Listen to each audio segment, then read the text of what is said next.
Hello everyone, welcome to Dnyanadeep.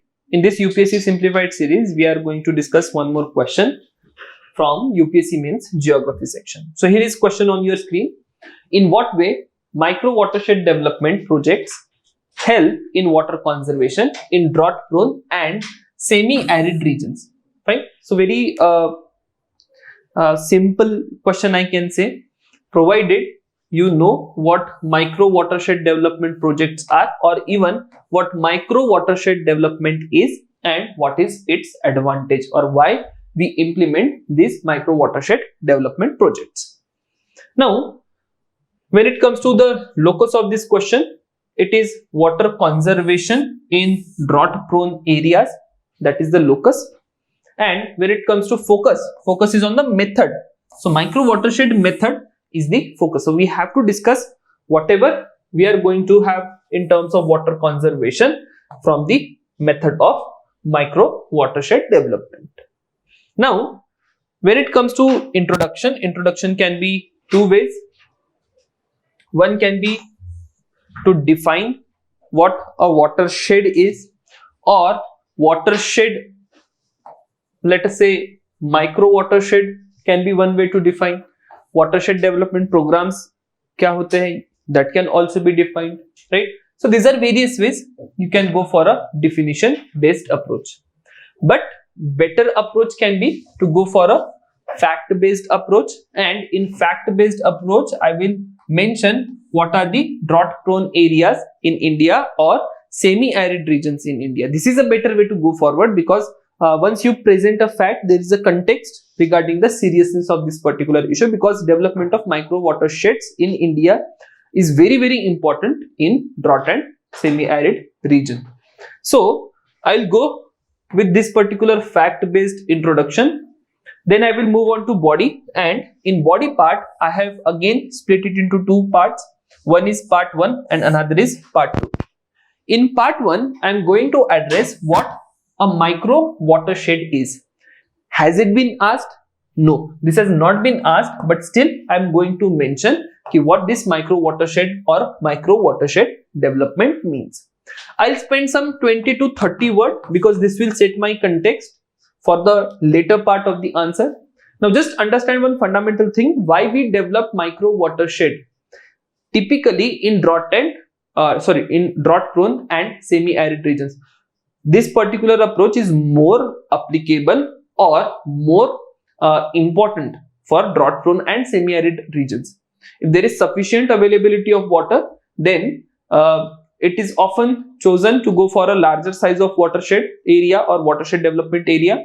But when it comes to arid area, it is more logical to have a plan at a micro level. Fine. So what I am going to do, once I set what micro watershed development programs are, I will also mention how they are important, right? So in brief, I have given what all is included. Physical and biological methods are implemented for water conservation, soil health and agricultural productivity. What we have to address in this particular question, let's go back what we have to address. How this micro watershed development will help in water conservation, right?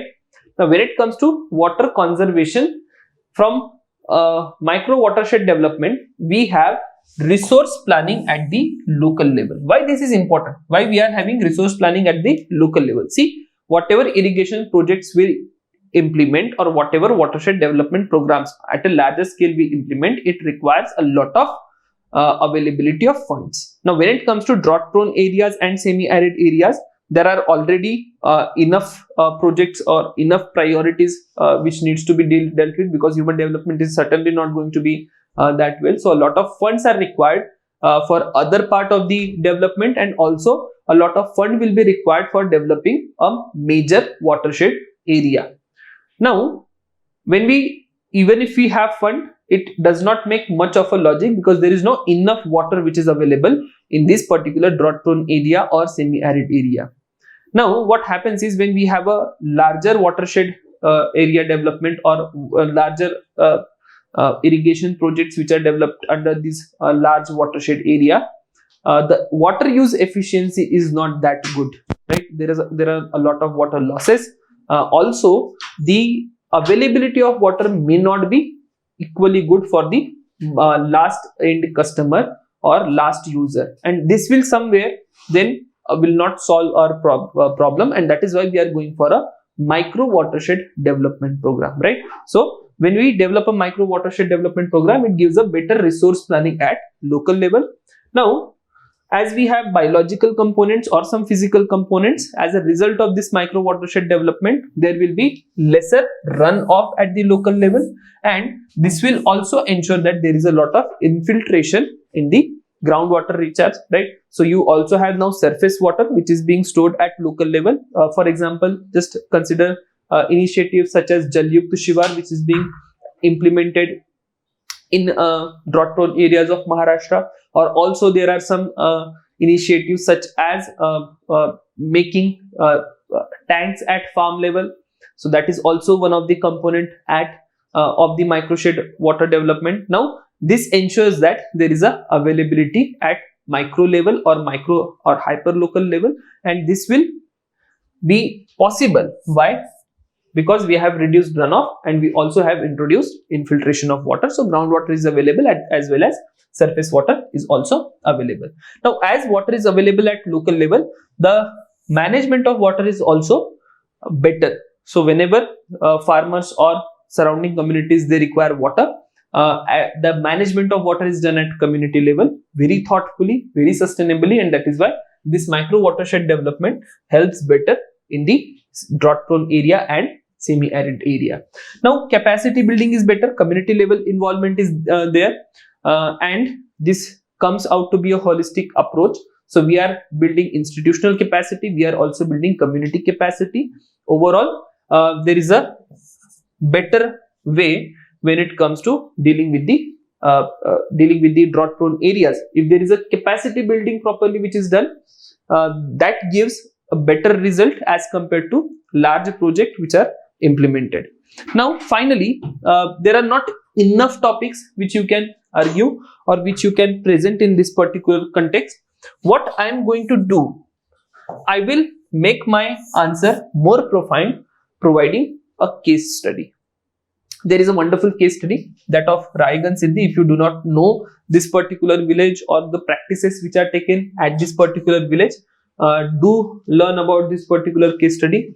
You can quote this case study, spend some 20-30 words explaining what has been done in this particular village and what are the outcomes of this initiative.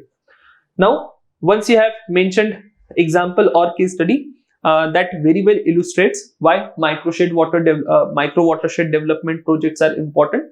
Somehow it will complete your answer. Moving to next part, I also have to draw a map.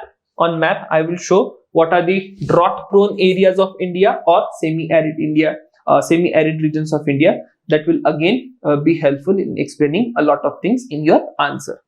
Finally, when we conclude, we can go for a way forward based conclusion. You can also talk about some crop diversification, better management of water, sustainable development goals, so on and so forth. So just try giving a way forward based conclusion, and also you can again bring in some watershed method to conclude with, right? So that is all regarding this particular question. See you again in next question. Thank you.